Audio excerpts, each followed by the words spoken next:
Assalamualaikum warahmatullahi wabarakatuh. Bismillahirrahmanirrahim. Alhamdulillahirabbil alamin wa bihi nasta'inu ala umur dunya waddin. Wassalatu wassalamu ala asyrafil anbiya'i wal mursalin sayyidina wa habibana Muhammadin wa ala alihi wa sahbihi wasallam. Alhamdulillahirabbil alamin. Dengan izin Allah, kami bisa hadir di layar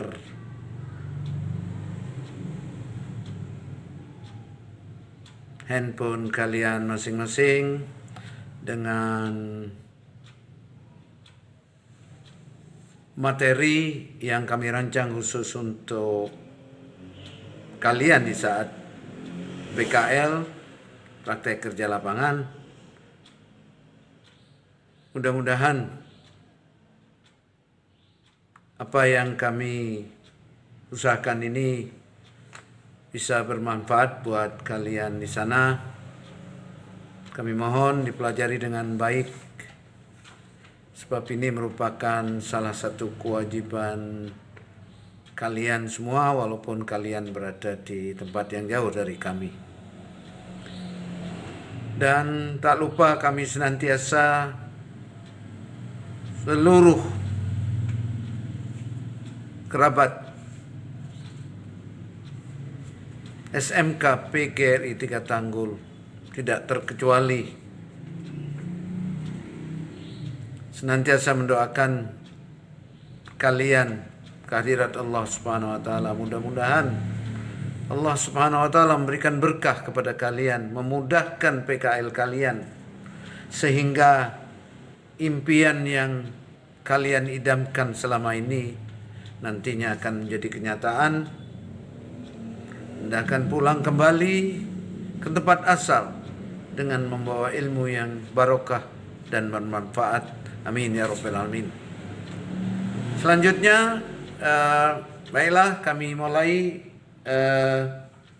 materi kali ini. Yang pertama adalah materi yang berjudul menguatkan iman dengan menjaga kehormatan, menjaga keikhlasan, malu, dan zuhud. Agar lebih bisa difahami, baiklah kami akan memulai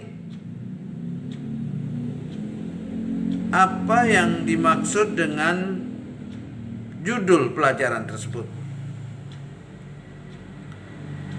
Tadi sudah disebutkan bahwa menguatkan iman dengan menjaga kehormatan, keikhlasan, malu, dan zuhud. Nah, seperti kita ketahui bersama, beriman kepada Allah itu merupakan kewajiban bagi manusia. Mengapa begitu? Az-Zariyat, di dalam Az-Zariyat ayat 51, Allah berfirman, "Wa ma khalaqtul jinna wal insa illa liya'budun." Tidaklah diciptakan bangsa jin dan manusia kecuali untuk menyembahnya. Nah, untuk menyembah ini salah satunya yaitu dengan iman. Iman ini harus kita perkuat dengan apa-apa yang sudah saya sebutkan tadi, yaitu satu, menjaga kehormatan, menjaga keikhlasan, malu, dan zuhud. Nah, mari kita jelaskan yang pertama, yaitu apa yang disebut dengan menjaga kehormatan. Menjaga kehormatan itu adalah muru'ah. Itu adalah arti dari menjaga kehormatan. Nah, muruah ini merupakan proses penjagaan tingkah laku diri manusia. Bagaimana dia harus bertingkah laku dengan baik, menjaga namanya dengan baik, menjaga kemuliaan dirinya dengan baik, menjaga harkat dan martabatnya dengan baik pula. Dengan lain kata, seseorang dituntut untuk memiliki sifat iffah. Sifat iffah ini adalah sifat yang bisa mencegah seseorang dari melakukan sesuatu yang tidak bermanfaat ataupun suatu yang tidak baik menurut agama Islam. Sesuatu yang buruk yang terlarang oleh agama kita.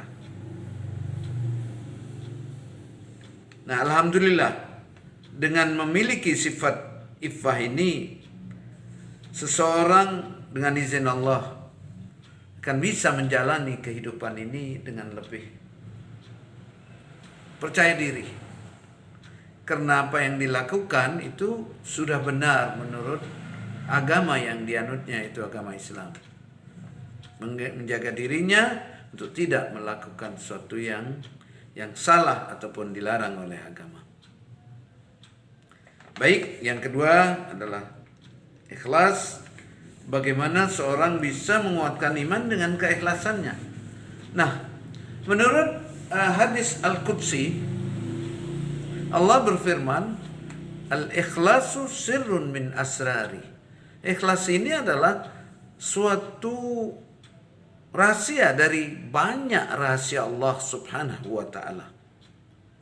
Rahasia kegaibannya, rahasia hartanya yang begitu banyak, walaupun diberikan kepada seluruh makhluknya yang ada di dunia ini, Allah tidak akan pernah habis harta bendanya. Sebab dia, Allah subhanahu wa ta'ala, mempunyai sifat ghaniyun hamid, maha kaya dan maha terpuji. Merupakan rahasia buat kita. Allah juga melanjutkan dalam firman tadi, a'taituhu li ibadiyalladzi ahbabtuhu. Nah, ikhlas ini hanya akan diberikan kepada Allah, kepada orang-orang yang dicintainya. Oleh karena itu, kalau Anda ingin menguatkan iman Anda sendiri, iman kita sekalian, maka Anda harus berusaha dengan sekuat tenaga untuk agar dicintai oleh Allah subhanahu wa ta'ala. Misalnya, Allah yuhibbul muhsinin. Allah itu cinta bagi orang-orang yang muhsin, buat orang-orang yang muhsin, yang baik, yang suka menolong orang, yang mengerjakan perintah Allah serta menjauhi larangannya dengan ikhlas, dengan punya perasaan malu dan sebagainya. Maka dia pasti akan mendapatkan ikhlas tersebut. Allahu yuhibbul muttaqin. Allah cinta pada orang yang bertakwa dan sebagainya dan sebagainya. Nah, anak-anakku sekalian, kalau kita lihat manfaat dari ikhlas ini merupakan suatu tingkatan yang sangat tinggi di dalam agama. Apabila seorang melakukan sesuatu dengan ikhlas, apapun yang dilakukan olehnya hanya karena Allah subhanahu wa ta'ala, maka di dalam dirinya tidak akan pernah ada beban. Tidak akan pernah ada beban. Terhindar dari tipu daya iblis dan syaitan. Kenapa? Karena imannya akan diperkuat oleh rasa ikhlas tadi di dalam melakukan sesuatu, yaitu hanya karena Allah subhanahu wa ta'ala. Ciri-ciri ikhlas, apabila seorang melakukan sesuatu, dia tidak akan mengingat, tidak akan mengharapkan balasan maupun pujian. Kapan dia melaksanakan pekerjaannya itu, dia sama sekali tidak akan pernah itu memikirkan ini, itu dan sebagainya. Tidak ada. Itu namanya ikhlas. Yang kedua, dikerjakan itu sebabnya hanya karena Allah. Kemudian ikhlas itu ada 3 macam. Yang satu, kalau orang awam itu, dia walaupun melakukan satu dengan ikhlas, tapi dia masih mengharapkan balasan di dunia maupun di akhirat. Tingkat umum. Tingkat khusus yang dinamai khawas, ada orang yang melakukan suatu, dia tidak mengharapkan dapat balasan dari dunia, di dunia, tapi dia hanya mengharapkan balasan di akhirat. Namun ada suatu yang super, yang excellent, yaitu khawasul khawas, yaitu ikhlas yang sangat super, yang excellent. Orang ini mengerjakan suatu, dia tidak pernah mengharapkan di dunia balasan maupun di akhirat. Sebab dia merasa yakin bahwa wa may ya'mal mithqala dzarratin khairan yarah. Barang siapa yang berbuat baik, pasti dia akan menerima balasan baiknya juga. Nah, anak-anakku sekalian, tiba untuk kajian yang keterangannya adalah kata malu. Malu ini punya suatu yang khas.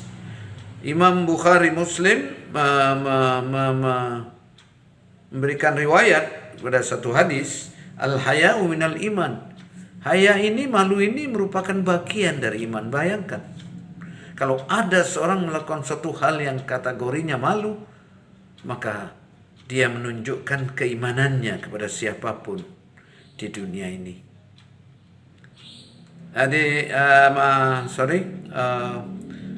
Murid-muridku dimanapun berada, kalau ada seorang memiliki perasaan malu di dalam dirinya, di pikirannya, atau di apa yang ada di dalam dirinya, maka dia akan bisa menghindarkan perbuatan maksiat atau hal-hal yang melanggar agama. Kemudian orang yang punya sifat malu bisa memotivasi orang tersebut untuk melakukan kebaikan dan bisa menghindarkan dirinya kepada keburukan. Dalam bahasa Arab, al-haya itu artinya malu. Macam-macam malu itu, yang pertama adalah yang dicari atau malu yang dilatih.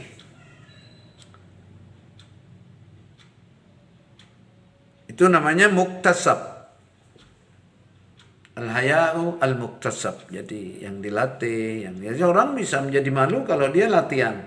Misalnya, kalau ada misalnya pohon rambutan di sebelah rumah, buahnya menjuntai ke halaman kita. Kalau kita ingat untuk membuat diri kita malu, ya kita jangan mengambil buah yang bukan hak kita. Itu namanya sudah latihan. Kalau latihannya berhasil, suatu saat dia akan bisa secara otomatis untuk menunjang malu yang ada dalam dirinya untuk melakukan sesuatu yang baik. Yang kedua adalah malu yang bersifat naluri, yaitu ganisah. Itu memang karunia dari Allah Subhanahu wa taala. Setiap orang itu pasti akan memiliki perasaan malu, mungkin kategori banyaknya yang berbeda.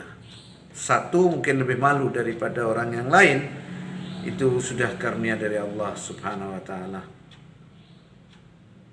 Nah, adik-adikku sekalian, murid-muridku sekalian, menurut keterangan yang sudah saya terangkan tadi, malu ini bisa menaikkan derajat iman. Sebab Bukhari mengatakan dalam hadisnya, al-haya'u minal iman.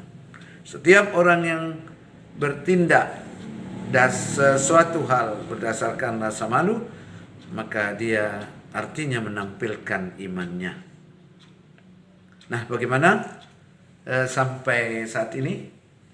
Bisa dicerna? Saya kira bisa ya, sebab ini nanti ada di bukumu, bisa kamu baca lagi sambil mendengarkan ini pidatonya Pak Muhammad. Ya, mudah-mudahan Allah Subhanahu wa taala memberikan kepada kalian rasa senang untuk membaca, mendengarkan pelajaran dari guru-gurumu dan sebagainya, yang semuanya itu akan menimbulkan manfaat buat kamu sekalian. Yang terakhir, murid-muridku yang kita banggakan bersama, zuhud ini menurut pengertiannya, dia tidak tertarik kepada sesuatu, dia tidak menginginkan sesuatu. Nah, ini kalau kita lihat sedikit aneh. Mana ada orang di dunia ini yang tidak menginginkan atau tidak tertarik kepada sesuatu. Tapi kenyataannya memang banyak hal-hal yang terangkan oleh para ulama. Sifat zuhud itu ya memang ada. Ya mungkin kalau 100% agak sulit, tapi ada seorang lebih tertarik untuk beribadah ketimbang dia selalu memikirkan dunianya sehingga ibadahnya kepada Allah lupa. Untuk mencontoh perilaku Nabi dia lengah dan sebagainya, maka itu jauh dari zuhud yang dimaksud di sini.